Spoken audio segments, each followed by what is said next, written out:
இப்போ நான் சொல்கிறத அப்படியே இமேஜினேஷன் பண்ணிக்கோங்க. மலைக்கு அடியில் இருக்கிற ஒரு குகைக்குள்ளே மாட்டிக்கிட்டீங்க. சாப்பிட சாப்பாடு இல்லை, சுவாசிக்க ஆக்சிஜன் இல்லை, அங்கே இடம் கூட இல்லை. இந்த சம்பவம் பார்த்தீங்கன்னா தாய்லாந்தில் நடந்திருக்கு. ஒரு குரூப்பாக பசங்க அந்த குகைக்கு போயிருக்காங்க. எதுக்காண்டின்னு பார்த்தீங்கன்னா ஒரு பையனுக்கு பிறந்த நாளாம். அந்த பிறந்த நாளில் செலிப்ரேட் பண்ணுறதுக்காண்டி கேக் வெட்டி நம்ம கொண்டாடலான்ட்டு அந்த குகைக்கு போயிருக்காங்க. அப்படி போன யாருமே திருப்பியும் ரிட்டன் வீட்டுக்கு வரவே இல்லையா. இந்த சம்பவத்தை பற்றி பார்க்குறதுக்கு முன்னாடி நீங்கள் இப்போ தான் நம்ம சேனலில் ஃபஸ்ட் டைம் பார்க்குறீங்கன்னா மறக்காமல் சப்ஸ்கிரைப் பண்ணிட்டு பக்கத்தில் இருக்கிற பெல் ஐக்கான் பட்டனை கிளிக் பண்ணிக்கோங்க.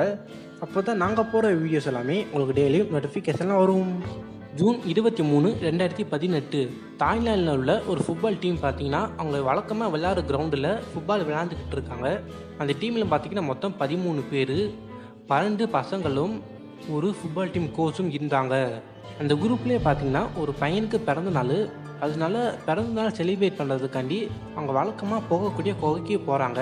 அந்த குகையோட நேம் பார்த்தீங்கன்னா டாங்குலுவாங் கேவ். இந்த குகைக்கு தான் அந்த பசங்களும் ஃபுட்பால் டீம் கோச்சும் பிறந்த நாள் செலிப்ரேட் பண்ணுறதுக்காண்டி போயிருக்காங்க.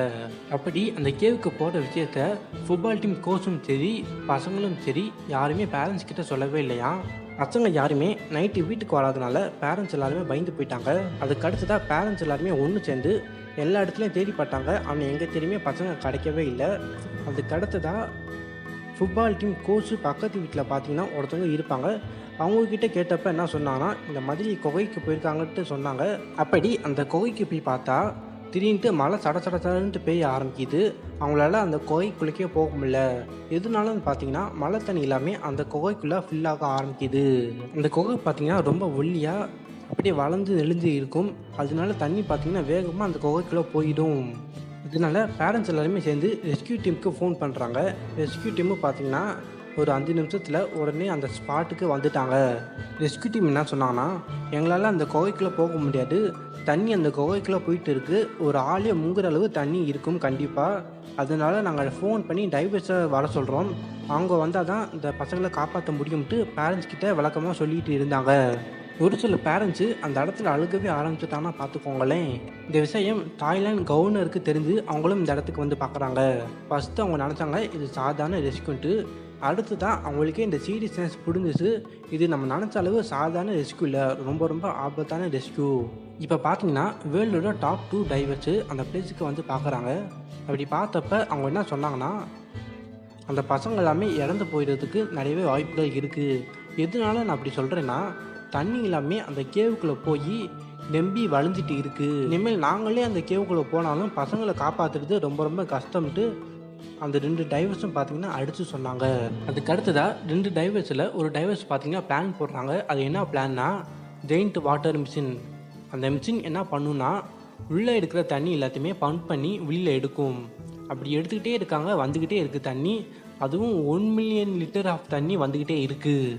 இப்போ அந்த மிஷினை வச்சு தண்ணி எல்லாத்தையுமே வெளியில் எடுத்ததும் அந்த 2 டைவர்ஸும் பார்த்தீங்கன்னா அந்த கேவுக்குள்ளே போக ஆரம்பிக்கிறாங்க.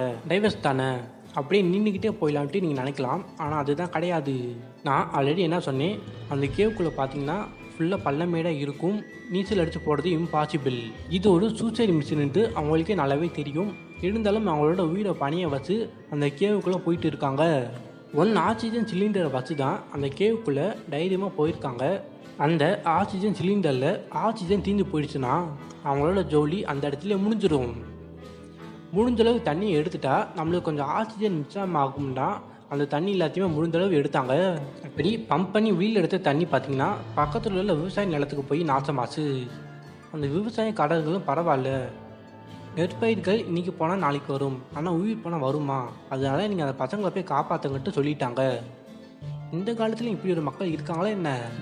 அந்த விவசாய மக்கள்கள் இன்னொரு விஷயம் சொல்லியிருக்காங்க. அது என்னதுன்னு பார்த்தீங்கன்னா இந்த இழப்புக்கு கவர்மெண்ட் தர காசு கூட எங்களுக்கு வேண்டான்ட்டு சொல்லியிருக்காங்க.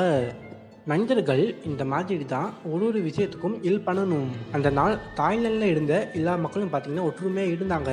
எந்த அளவுக்குன்னு பார்த்தீங்கன்னா குடிக்க தண்ணி, சாப்பிட சாப்பாடு, இது எல்லாமே டைவர்ஸுக்கும் ரெஸ்கியூ டீமுக்கும் அங்கே இருக்கிற மக்களே கொடுத்து உதவுனாங்க.